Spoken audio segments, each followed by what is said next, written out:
ஒரு படத்துல ஹீரோவோட என்ட்ரி ஒரு 5 மினிட்ஸ்க்குள்ள வரல அப்படின்னு சொன்னா ட்வீட் போட்டுட்டு அந்த படத்தை காலி பண்ணிட்டு போயிடுவாங்க. ஆனா இந்த இயக்குனர் எடுத்த படம் 250 நாட்களுக்கு மேல ஓடின படம், உச்ச நடிகர் ஒருத்தர் நடிக்க வச்ச படம். அந்த படத்துல ஹீரோவோட என்ட்ரிய 32 நிமிஷம் கழிச்சு வச்சாரு. மேஜிக்கல் மூமெண்ட்ஸை வந்து கிரியேட் பண்ண ஒரு இயக்குனர். எஸ், அந்த படத்தோட பெயர் கேப்டன் பிரபாகரன். உங்க எல்லாருக்குமே நல்லாவே தெரியும். தமிழ் சினிமாவில் இப்படி பல மேஜிக்கல் மூமெண்ட்ஸை கிரியேட் பண்ண இயக்குனர், தொடர்ந்து பல வெற்றி படங்களை கொடுத்த இயக்குனர், பெப்சியுடைய செக்ரட்டரி R.K. செல்வமணி அவர்களை பேச வருமாறு அன்போடு அழைக்கிறேன்.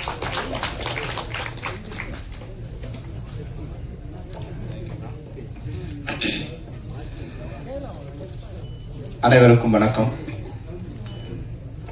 எல்லாரும் பேசி கடைசியா பேசுறதுக்கு எதுவும் மிச்சமில்லாத நேரத்தில் இருந்தாலும் வந்து முகுந்தன் வந்து என்னுடைய மிகச்சிறந்த நண்பர், ஆகச்சிறந்த நண்பர். அவர் வந்து என்ன சார் என்னுடைய படத்துக்கு நீங்கள் வரணும் இன்விடேஷன் கொடுத்தாரு. நான் நிச்சயமா வரேன்னு சொல்லி இங்கே வந்த பிறகு இந்த விழாவில் கலந்துட்ட பிறகு அவர் என்கிட்ட ஒரு விஷயம் சொன்னார். உண்மையிலேயே வந்து அது தமிழ் சினிமாவில் இதுவரைக்கும் அவர் நடக்காத ஒரு பிரம்மாண்டமான ஒரு விஷயம். அதை நான் சொன்னா நல்லா இருக்காது. இந்த படம் ரிலீஸ் அவர் வேலை சக்சஸ் மீட் என்ன கூப்பிட்டாரு, அந்த விஷயத்துல சொல்றேன். அப்போ நிச்சயமா ஏன்னா ஒரு மிகச்சிறந்த கலைஞன் வந்து எப்படி மிகச்சிறந்த கலைஞன் ஆகிறான்னா, எதுவுமே இல்லாதப்போ ஒரு பிரம்மாண்டமான விஷயத்தை சாதிக்கிறவன் தான் மிகச்சிறந்த கலைஞன். கலைஞனுக்கு முதல்ல எது பெரிய விஷயம்னா பணம் இல்லை, அறிவு தான் மிகப்பெரிய விஷயம். பணம் இருக்கும்போது பிரம்மாண்டமா இருக்கலாம், பணம் இல்லாத போது அறிவால பிரம்மாண்டமா யோசிக்கலாம். அப்போ இந்த பிரம்மாண்டமான படத்தை இன்னைக்கு தயாரிப்பாளர் வந்து ஆங்கருக்கு முதல்ல செட்டில்மெண்ட் பண்ற அளவுக்கு வசதியா வச்சிருக்காருன்னா அது எனக்கு தெரிஞ்ச முதல் டைரக்டர் இவர் தான். நான் ஒரு 10 வருஷமா இந்த ஏறக்குறைய வந்து ஒரு 2000 திரைப்படங்களுக்கு நான் வந்து கலந்துகிட்டு இருக்கேன். 2000 திரைப்படம் கலந்துட்டு இருக்கேன்.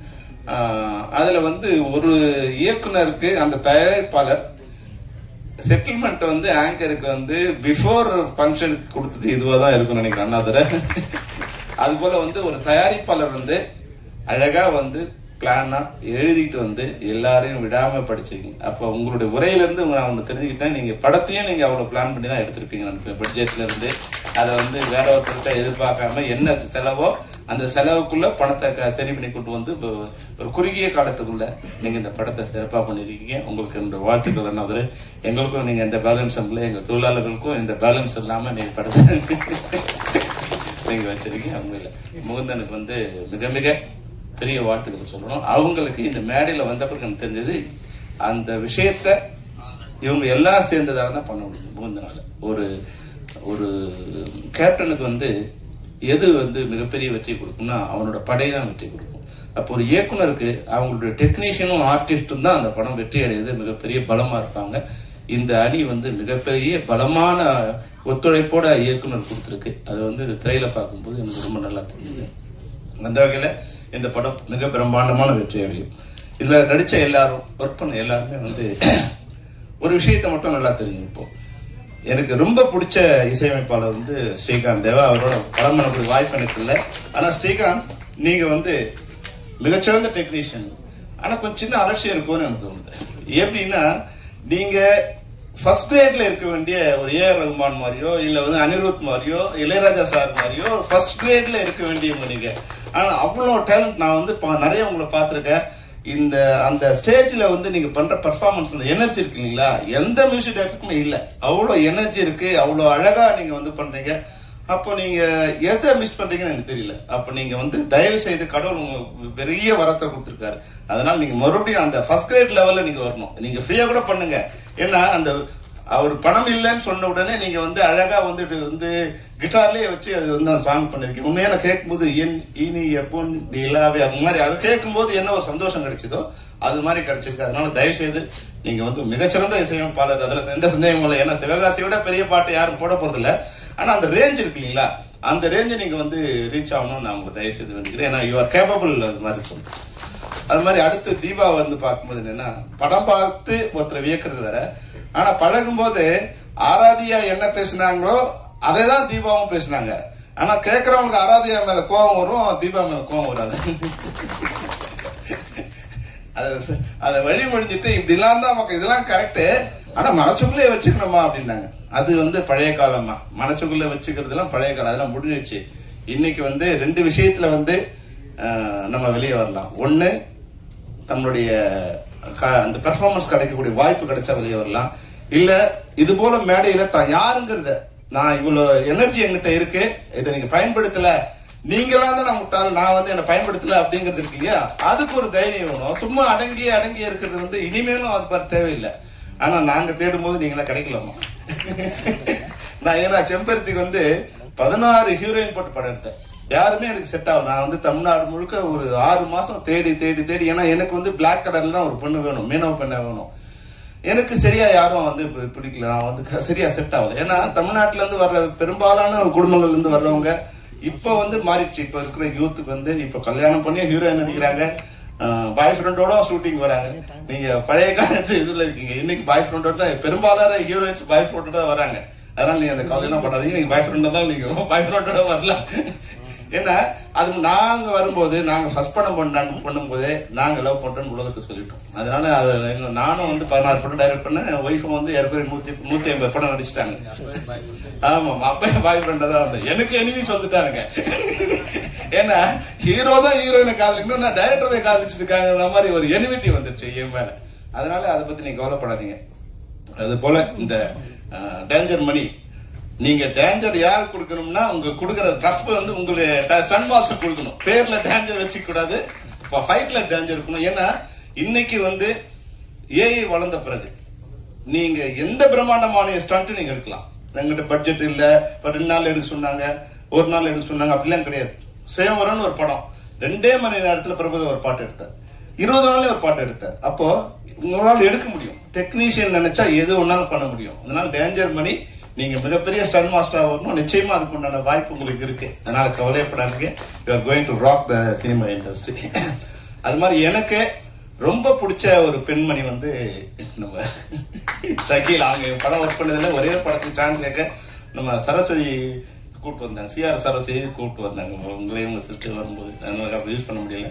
ஆனாலும் அதுக்கப்புறம் படம் பண்ணதுக்கு அப்புறம் ஒரு தைரியமா, இப்ப ஆராதியா என்ன பேசினாங்களோ அது ஆமாண்டா என்ன இப்போ அப்படி உங்களுக்கு கேள்வி கேட்க உங்களுக்கு தகுதி இருக்கா, என்ன குறை சொல்ல உங்களுக்கு தகுதி இருக்கா, இயேசுநாதர் சொன்ன மாதிரி யாரா யோகிய முதல் கல்லை எடுத்தாடிங்கிற மாதிரி அந்த தைரியத்தோட ஒரு பெண் எதிர்த்து நின்னது எனக்கு தெரிஞ்சு நீங்க தான். நீங்க என்ன படம் பண்ணீங்க, எப்படி பண்ணீங்க, அது வேற விஷயம். ஆனா அந்த தைரியத்தோடு நின்று தான் நின்னது மட்டும் இல்லாம தன்னை போல வந்து கிளாமரா பண்ற எல்லா ஆர்டிஸ்டையும் வர வச்சு அவங்களுக்கு வந்து நீ பயப்படாத, நான் உங்களுக்கு துணையா இருப்பேன்னு சொல்லக்கூடிய, ஏன்னா பயந்து ஒதுங்கிடுவாங்க, நமக்கு எதுக்கு வம்பு அப்படின்னு நினைப்பாங்க. ஆனா அவங்களுக்கு கூட நீங்க வந்து ஒரு தோழியா சகோதரியா இருந்து நீங்க பண்றீங்க. அதுக்கு உங்களுக்கு என்னுடைய வாழ்த்துக்கள். அந்த வகையில எல்லாருக்குமே அது மாதிரி வந்து உண்மையாவே சமீபத்தை நீங்க வந்து பிரம்மாண்டமா சண்டை போட்டிருக்கீங்க. நிச்சயமா எல்லாரும் சொன்னாங்க நீங்க நல்ல ஹீரோயின் வரக்கூடிய வாய்ப்பு இருக்கு, ஆக்ஷன் ஹீரோயினா வரலாம். ஏன்னா அதுக்குதான் கொஞ்சம் ஒரு காம்படிஷன் இல்லாம இருக்கு. அதனால நீங்க தனி குதிரையா நீங்க அதுல நீங்க வரலாம். கடைசியா சொன்ன மாதிரி ஆனந்தராஜை பத்தி நான் சொல்லணும். ஏன்னா எல்லாரும் சொன்னாங்க இல்லையா, நான் பெரிய பையனா இருக்கும் போது அவனும் பெரிய பையனா இருந்தான்.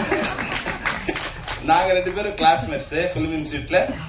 42 வருஷம் ஆயிடுச்சு நானும் அவனும் ஜாயின் பண்ணி, 42 வருஷம் ஆயிடுச்சு. அதனால எல்லாரும் சொன்னது உண்மைதான். ஏன்னா அவங்க படம் பார்க்கும்போது 18 வயசுல படம் பார்த்திருப்பாங்க, அப்ப ஒண்ணு பெரிய ஆளா நினைச்சிருப்பாங்க. அப்ப உனக்கு 20 வயசுல அங்கிறது அவங்களுக்கு தெரியாது. அதனால அவங்க சின்ன வயசு சொல்லிட்டு இருப்பாங்க. நானும் அவனும் வந்து ஆனந்தராஜன் வந்து ஒரே நேரத்துல சினிமாவுக்கு வந்தோம். எங்க 2 பேருமே யாரும் மதிக்க மாட்டாங்க, அதுதான் எங்க. ஏன்னா வந்து நான் ரொம்ப தின்னா இருப்பேன், அது இல்லாம ரொம்ப மிடில் கிளாஸ்ல வந்தது, வெறும் சட்டையோ பேண்டோ எதுவும் பெரிய வசதி இல்லாமல் அப்படி இருப்பேன். இப்போ அப்படிதான் இருக்கேன். அப்ப வந்து ரொம்ப மோசமா இருக்கும் வச்சு. அப்போ அவன் வந்து என்னன்னா, அவர் வந்து சிவராஜ்குமாரோட நண்பர். அவர் நம்ம இப்போ கன்னட ஹீரோ சிவராஜ்குமார் என் கூட படிச்சாரு. அப்ப அவரோட நண்பர் இவரு. அதனால வந்து இவர் கொஞ்சம் ஷோ காமிப்பார். அவர் வந்து ஒரு அவர் சிவராஜ்குமார் கொடுக்குற இது வந்து ஷோ இவரும் எதிர்பார்ப்பாரு. அதனால இவருக்கு கொஞ்சம் பேர் பிடிக்காது. அதனால மொத்தமாவே வந்து இந்த யூனிட்ல என்னையும் சேர்க்க மாட்டாங்க, ஆனந்தராஜ் சேர்க்க மாட்டாங்க. ஆனா நான் முதல் படம் பண்ணும்போது எப்படி வந்து உரிமை அவர் படம் பண்ணாரோ அதுக்கு வந்து ஆட்டோ சங்கர் கேரக்டருக்கு வந்து நான் ஆனந்தராஜ் சூஸ் பண்ணி ஆட்டோ தர்மா கொடுத்தேன். நான் என்ன எதிர்பார்த்தனோ அதை விட வந்து ஒரு 100 மடங்கு. இப்போ ஆராதியா சொன்னீங்க இல்லையா, நான் வந்து ஆனந்தராஜோட பெர்ஃபார்மன்ஸ்ல என்னோட பங்கு வந்து ஒரு 10-20% பங்கு தான் இருக்கு. அவனா அதை வந்து யோசிச்சு இந்த கேரக்டர் எப்படி பண்ணணும், இந்த டயலாக் எப்படி டெலிவரி பண்ணணும், எந்த இடத்துல டயலாக் உடைக்கணும், எந்த இடத்துல பாஸ் கொடுக்கணும், எப்படி காஸ்டியூம் பண்ணணும், இது எல்லாமே அவங்களா டிசைட் பண்ணிக்கிறாங்க. அப்ப வந்து நான் இல்லைன்னா கூட அவங்க வந்து யாரோ ஒருத்தர் அவங்க சூஸ் பண்ணுவாங்க. அப்போ ஆட்டோ சங்கரா வந்து உண்மையே அன்னைக்கு வந்து ஆனந்தராஜை பார்த்து பயப்படாது, பெண்களே கிடையாது. எங்க உறவினர் சொன்னாங்க, அப்பா அவனை கூப்பிட்டு வராதப்பா, வந்து கர்ப்பம் கலைஞ்சிருமா அவனை கூப்பிட்டு அப்படின்னு. அப்ப அவ்வளோ டரர் கேரக்டர் வந்து ஆனந்தராஜ் அப்படி வரும்போது, அப்புறம் வந்து அடுத்த 2 படம் கழிச்சு மக்களாட்சியில வந்து அவர் அப்படியே வந்து வர ஒரு எங்களை வந்து அப்படியே வந்து ஒரு வயசான ஒரு 50-60 வயசு கேரக்டரா மாத்தி நடிக்க வைக்கணும். அது கொஞ்சம் காமிக்கல் வில்லனா அப்படி வந்து காமிக்கல் இல்ல, ஒரு குரூரமான வில்லனா வந்து அதுல வந்து இது அது பார்த்து மிரண்டு போயிட்டாங்க. அன்னைக்கு வந்து உண்மையில ஆனந்தராஜ் இப்படி ஒரு கெட்டப்பா அப்படின்னு. அப்போ அந்த வளர்ச்சி இருக்குங்களா, யாரு கூட வந்து எவ்வளவு 200 மாதிரி ரீச் ஆயிட்டியா பா, 400 படங்களை தாண்டி இருக்காரு. விரைவில் நீயும் 1000 படம் 1000 தலை வாங்கி அபூர்வசிந்தாமணி மாதிரி 1000 படம் கண்ட ஆனந்தராஜா நீ மாறணும். அந்த அளவுக்கு வாய்ப்பு இருக்கு. ஆனா பேரரசு சொன்னதுல வந்து மட்டும் எனக்கு ஒரு சின்ன இது இருக்கு. என்னன்னா ஆனந்தராஜ் வந்து நம்பியாசாமி மாதிரியோ இல்ல வந்து அசோகன் மாதிரியும் மாற மாட்டார். அவர் எம்ஆர் ராதா மாதிரி வந்து தான் மாறுவானே தவிர, அது வில்லனாவும் நடிப்பான், கேரக்டராவும் நடிப்பான், காமெடியனாவும் நடிப்பான். அதனால அந்த இது வந்து அந்த டெரர் கொண்டு வரக்கூடிய, இப்போ இதுல பார்க்கும்போது சிரிப்பு வர வைக்கணுங்கிறது வந்து அவன் நோக்கமா இருந்ததால நமக்கு வந்து சிரிப்பு வந்தது. ஆனா இப்போ டெரர் வர வைக்கணும்னா நிச்சயமா அவரால் முடியும். அந்த அளவுக்கு அந்த கேப்பபிலிட்டி உள்ள ஆர்டிஸ்ட் வந்து ஆனந்தராஜ். அவங்க சேர்ந்து மெட்ராஸ் மாஃபியா கம்பெனி ஆரம்பிச்சிருக்காங்க. இந்த மாஃபியா கம்பெனி பேர்ல மட்டும் மாஃபியா வந்துட்டு வசூல்ல மிகப்பெரிய கலெக்ஷன் பண்ணி தமிழ் இண்டஸ்ட்ரியை வாழ வைக்கணும். சின்ன திரைப்படங்களை இது போல இயக்குனர் முகுந்தன் மாதிரி இயக்குனர்கள் தான் மற்ற இன்னைக்கு இருக்கிறவங்க எல்லாம் வந்து முகுந்தன் கிட்ட ஒரு பாடம் எடுத்துக்கணும். என்னன்னா, வர தயாரிப்பாளருக்கு என்ன பட்ஜெட்ல பணம் சொன்னமோ அந்த பட்ஜெட்டுக்குள்ள படத்தை முடிச்சு அவங்க ரிலீஸ் பண்றதுக்கு யாருக்கும் போய் கையேந்தாத ஒரு இடத்துல, அதாவது நமக்கு 1000 கற்பனை இருக்கும். இன்னைக்கு தமிழ் திரைப்படங்களுக்கு பைனான்ஸ் பண்றதுக்கோ இல்ல படத்தை பணம் கொடுத்து வாங்கறதுக்கோ யாருமே இல்ல. அப்ப தயாரிப்பாளர் மட்டும்தான் மொத்த சுமையும் சுமக்கணும். பைசா வந்து மொத்த சமயம் சுமக்கணும். இன்னைக்கு நம்ம படம் கொடுத்தா கூட அது ப்ரொஜெக்டர் கூட தியேட்டருக்காரங்க வாங்க மாட்டாங்க. அந்த ப்ரொடக்ட் சார்ஜ் கூட நம்ம தான் கொடுக்கணும். போஸ்டர் கொடுக்கணும், போஸ்ட் கொடுத்து பேஸ்ட் கொடுக்கணும், பேஸ்ட் ஓட்டுறது கூலி கொடுக்கணும், எல்லாத்தையும் நம்ம தான் கொடுக்கணும். அப்ப அந்த தயாரிப்பாளர் இன்னைக்கு வசதியாகவும் அவருக்குள்ள இந்த பட்ஜெட்டுக்குள்ள நாங்க படம் முடிக்கணும்னு சொன்னா நிச்சயமா இயக்கணும். அந்த படத்துக்குள்ள அந்த அதாவது வெற்றி தோல்விங்கிறது வேற விஷயம், படம் வெற்றி அடையுது தோல்வி அடையுதுங்கிறது வேற விஷயம். ஆனா பல படங்கள் வந்து அந்த பட்ஜெட்டுக்குள்ள படத்தை முடிக்க முடியாதால இன்னைக்கு வந்து ஒரு பட்ஜெட் நம்ம சொல்றோம், அந்த பட்ஜெட்டுக்குள்ள படத்தை முடிக்கணும். ஒரு 10% இன்க்ரீஸ் ஆனா பரவாயில்ல. ஒரு 100 ரூபா சொன்னா 110 ரூபா ஆச்சு அப்படின்னா பரவாயில்ல. 100 ரூபா சொன்ன படம் 300 ரூபா 400 ரூபா ஆகும்போது அவங்க சம்பளத்தை தொழிலாளரும் கொடுக்க முடியாம படத்தையும் முடிக்க முடியாம, அப்ப என்ன ஆகுது வந்து சினிமா மேல வந்து ஒரு வெறுப்பும் ஒரு அவதூறு பிரச்சாரமும் வெளியே ஏற்பட்டு. ஆனா இன்னைக்கு ஒர்க் பண்றதுல வந்து இது போன்ற தவறுகள் வந்து நிச்சயமா வந்து ஒரு பண்பட்ட இயக்குனரா பண்பட்ட உதவி இயக்குனரா இருந்து வரவங்கிட்ட கிடையாது. ஏன்னா நான் வந்து அசிஸ்டன்ட் டைரக்டரா இருக்கும் போது மணிவண்ணன் சார்கிட்ட கூட இருந்தேன். அப்போ ஒரு கதையை உருவாக்கும் போது அந்த கதை எப்படி ஆரம்பிச்சு எப்படி கதையா வந்தது, அந்த டிராவல்ல நான் அவங்களோட இருக்கேன். அப்போ எனக்கு வந்து ஒரு அறிவு இருக்கு, என்ன மாதிரி கண்டென்ட் எடுத்து எதெல்லாம் செதுக்கி ஒரு கதையா கொண்டு வந்தாங்க. அந்த கதையை வந்து ஷெட்யூல் போடும்போது அது எப்படி சீனா பிரிச்சு எப்படி ஷெட்யூல் போட்டாங்க. அப்போ நாங்க டைரக்டரோட இருக்கோம். அதுக்கப்புறமா வந்து அதை ஷூட் பண்ணும்போது அந்த சீனை எப்படி உடைச்சு ஒரு ஷார்ட்டா எப்படி எடுத்தாங்க, எந்த ஷார்ட்ல எப்படி வந்தது. அப்போ நாங்க எடிட்டிங் போறோம். அப்போ ஒரு ஃப்ரேம் நாங்க பாக்குறோம். அந்த ஒரு இதுவும் நாங்க ஏபிசிடி கத்து கொடுக்குற மாதிரி நாங்க வேர்ட்ஸ் வந்து எப்படி வந்து ஆல்பாபெட்ல இருந்து வேர்ட்ஸை பில்ட் பண்றோமோ அது மாதிரி அந்த ஷார்ட்ஸை ஒண்ணு நாங்களே அதை வந்து எடிட் பண்றோம். அதை நாங்க சேர்க்கிறோம். சேர்த்து ஒரு சீனா நாங்க பாக்குறோம். அதை பார்த்த பிறகு நாங்களே ட்ரிம் பண்றோம். அதுக்கப்புறமா டைரக்டர் வர போறாரு. அப்போ ஒரு கதை பேப்பர்ல எழுதி அதை உருவாக்கி ஷூட்டிங் பண்ணி ஒரு கோர்வையா செலுத்தி அது வர வரைக்கும் அசிஸ்டன்ட் டைரக்டருக்கு அது உருவாக்குற தன்மை தெரிஞ்சிருக்கு.